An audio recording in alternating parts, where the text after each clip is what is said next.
Ayo Kakang Donopati, kowe wis metu saka kandhang Yayi Dasamuka piye? Kalungguhan iki mendhuwa kamurkan. Kowe apa ora krasa rasane ati?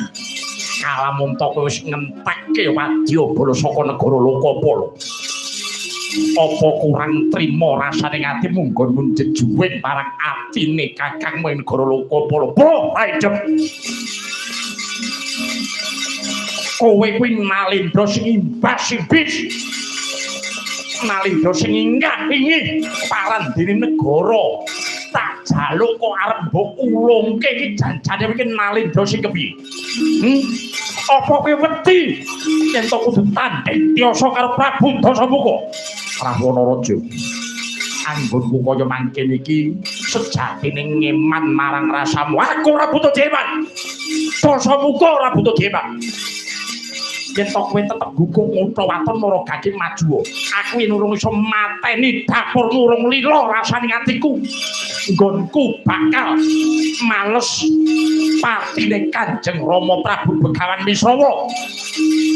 Kudu tok tomboki nganggo nyawamu. Nyawane menungso kuwi sing regem dudu kowe. Nanging nyawane menungso kuwi sing regem ana ing astane Gusti kang akarya jagat. Piye?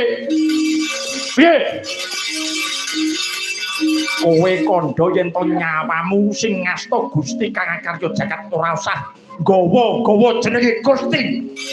Ora susah gawa-gawa jenenge Sang Pencipta apa wujune bumi. Tanganmu iso mbucikake kulite Dasamuka. Tak guloni batangmu mara gage maju kokop getihmu wing cangkeme.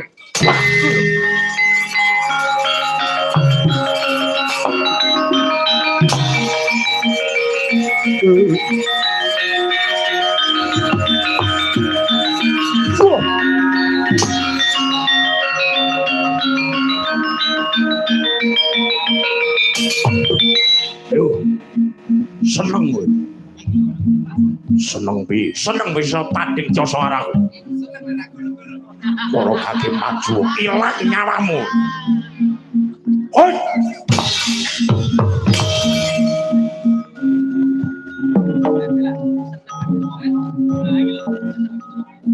Hoi. Pun. Siar. Hoi. Pas. Pas. Hoi.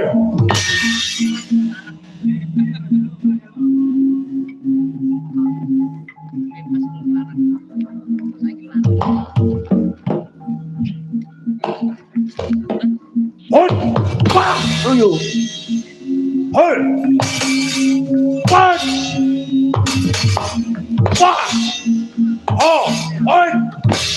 Po. Ah.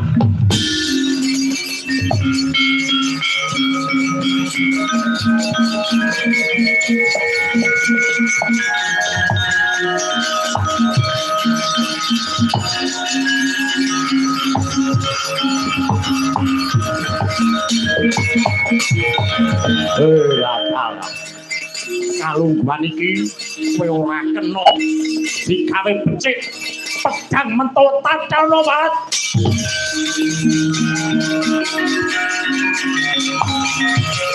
Oh.